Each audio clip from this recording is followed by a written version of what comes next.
फातिमा की रानी माँ, प्रभु यीशु की माँ, आसरा तू ही है माँ।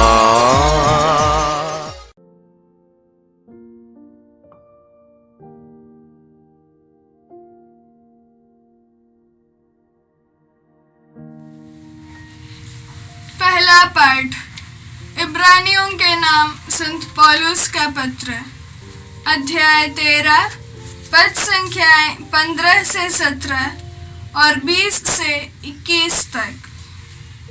हम यीशु के द्वारा ईश्वर को स्तुति का बलिदान अर्थात उसके नाम की महिमा करने वाले होठों का फल निरंतर चढ़ाना चाहते हैं। आप लोग परोपकार और एक दूसरे की सहायता करना कभी नहीं भुलाएं, क्योंकि इस प्रकार के बलिदान ईश्वर को प्रिय होते हैं।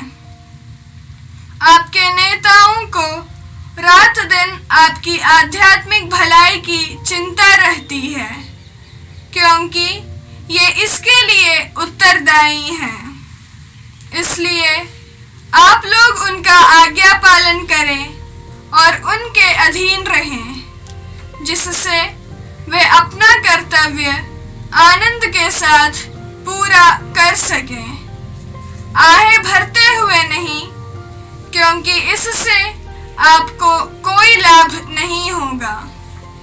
शांति का ईश्वर, जिसने शाश्वत विधान के रक्त द्वारा भेड़ों के महान चरवाहे हमारे प्रभु यीशु को मृतकों में से पुनर्जीवित किया, आप लोगों को समस्त गुणों से संपन्न करें, जिससे आप उसकी इच्छा पूरी करें। वह यीशु मसीह द्वारा हम में वह कर दिखाए जो उसे प्रिय है। उन्हीं मसीह को अनंत काल तक महिमा। आमीन। यह प्रभु की वाणी है। ईश्वर को धन्यवाद। भजन अनुवाक्य। प्रभु मेरा चरवाहा है, मुझे किसी बात की कमी नहीं। प्रभु मेरा चरवाहा है, मुझे किसी बात की कमी नहीं। प्रभु मेरा चरवाहा है, मुझे किसी बात की कमी नहीं। वह मुझे हरे मैदानों में चराता है, वह मुझे विश्राम के लिए जल के निकट ले जाकर मुझ में नवजीवन का संचार करता है। अनुवाक्य। प्रभु मेरा चरवाहा है, मुझे किसी बात की कमी नहीं। प्रभु मेरा चरवाहा है, मुझे किसी बात की कमी नहीं। वह अपने नाम का सच्चा है, वह मुझे धर्म मार्ग पर ले चलता है, चाहे अंधेरी घाटी होकर जाना ही क्यों ना पड़े। मुझे किसी अनिष्ट की आशंका नहीं, क्योंकि तू मेरे साथ रहता है। तेरी लाठी, तेरे डंडे पर मुझे भरोसा है। अनुवाक्य। प्रभु मेरा चरवाहा है, मुझे किसी बात की कमी नहीं। प्रभु मेरा चरवाहा है, मुझे किसी बात की कमी नहीं। तू मेरे शत्रुओं के देखते देखते मेरे लिए खाने की मेज सजाता है। तू मेरे सिर पर तेल का विलेपन करता है, तू मेरा प्याला लबालब भर देता है। अनुवाक्य। प्रभु मेरा चरवाहा है, मुझे किसी बात की कमी नहीं। प्रभु मेरा चरवाहा है, मुझे किसी बात की कमी नहीं। इस प्रकार तेरी भलाई और तेरी कृपा से मैं जीवन भर घिरा रहता हूँ। प्रभु का मंदिर ही मेरा घर है, मैं उसमें अनंत काल तक निवास करूँगा। अनुवाक्य। प्रभु मेरा चरवाहा है, मुझे किसी बात की कमी नहीं। प्रभु मेरा चरवाहा है, मुझे किसी बात की कमी नहीं। जय घोष। अल्लेलुया। प्रभु कहते हैं, मेरी भेड़ें मेरी आवाज पहचानती हैं, मैं उन्हें जानता हूँ और वे मेरा अनुसरण करती हैं। अल्लेलुया। प्रभु आप लोगों के साथ हो और आपकी आत्मा के साथ। संत मार्कुस के अनुसार प्रभु यीशु ख्रिस्त का पवित्र सुसमाचार। हे प्रभु तेरी महिमा हो।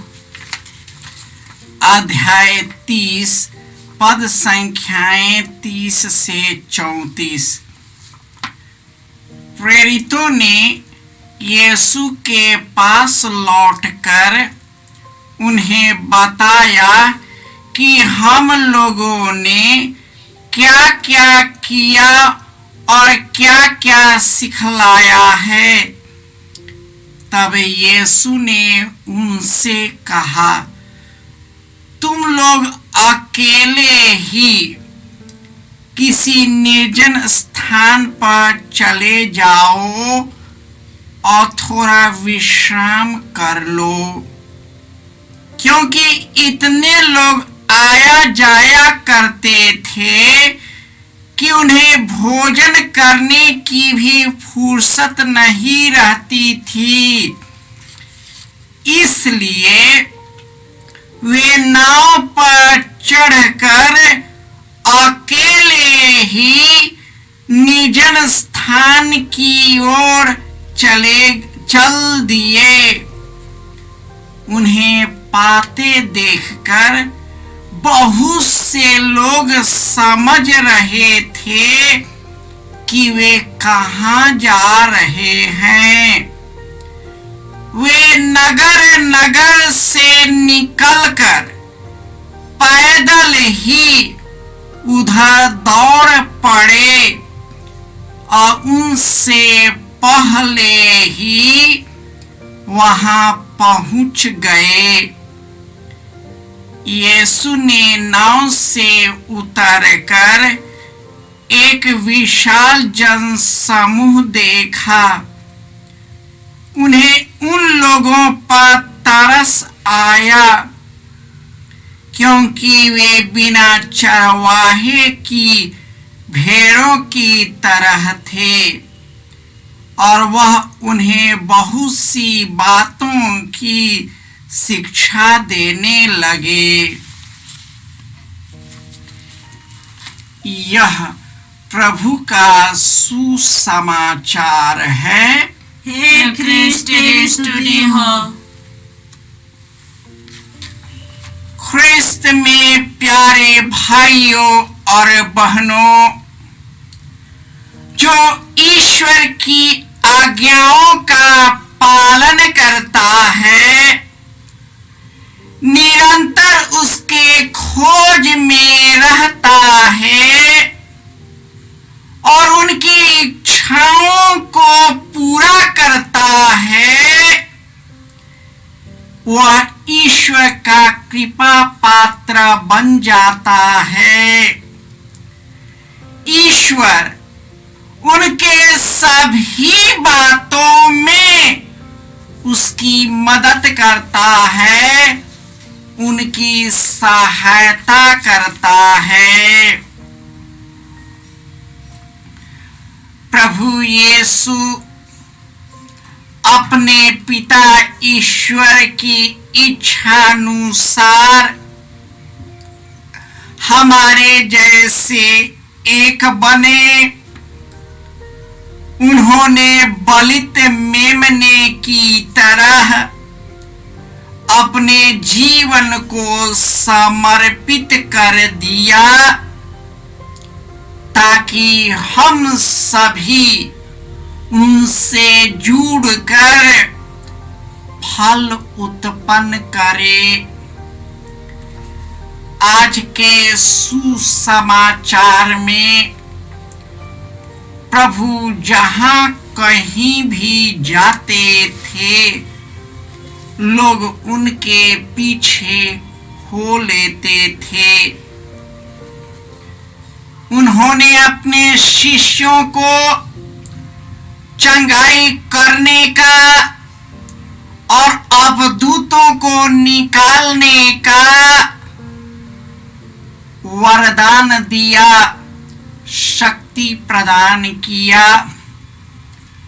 जब उनके शिष्य मिशन कार्य से लौटे तो उन्होंने बतलाया कि कैसे उन्होंने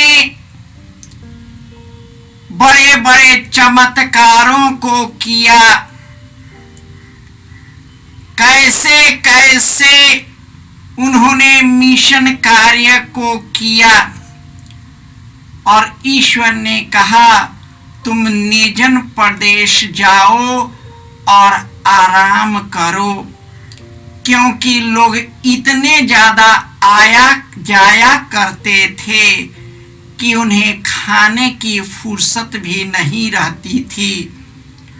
परंतु जब यीशु निर्जन प्रदेश गए तो उनके पहुंचने से पहले ही लोग भारी संख्या में वहां पहुंच गए। प्रभु यीशु में उन लोग क्या देखते थे कि इतनी संख्या में वे पहुंच जाते थे। प्रभु यीशु स्वर्ग का राज्य उनके बीच लाते थे, उनके पापों को क्षमा करते थे, बीमारों को शुद्ध और चंगा करते थे। और यही वरदान उन्होंने हम सबों को दिया है। आइए हम सभी प्रभु यीशु से जुड़कर वही मिशन कार्य को करें जिन्होंने हमें पहले से दे चुका है।